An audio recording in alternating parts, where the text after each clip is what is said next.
ওকে, আসসালামু আলাইকুম প্রিয় দর্শক, আপনাদের সবাইকে স্বাগত জানাচ্ছি। আমার পিছনে আপনারা যে ছবিটি দেখতে পাচ্ছেন সেটি হচ্ছে ঐতিহাসিক এশিয়ার সবচেয়ে বড় শিমুল বাগান এবং তার পার্শ্ববর্তী হচ্ছে জাদুঘাটা নদীর তীর। আপনারা দেখছেন এই জাদুঘাটা নদীর তীর আসলে কীভাবে বালু খেকুড়া কেটে এই এত সুন্দর একটি পরিবেশকে নষ্ট করে দিচ্ছে। আর যদি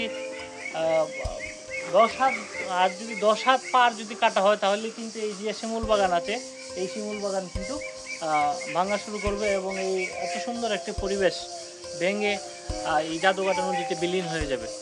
তো আমরা আশা করি এই সুনামগঞ্জের যারা নেতৃবৃন্দ আছেন, যারা প্রশাসনিক দায়িত্বে আছেন, তারা এই বিষয়ে খেয়াল রাখবেন যেন আসলে আইনি পদক্ষেপ গ্রহণ করা হয়, এই শিমুল বাগানকে রক্ষা করার জন্য আইনি পদক্ষেপ গ্রহণ করা হয়, সেই আহ্বান জানিয়ে বিদায় নিচ্ছি। ভালো থাকুন, সুস্থ থাকুন, আসসালামু আলাইকুম।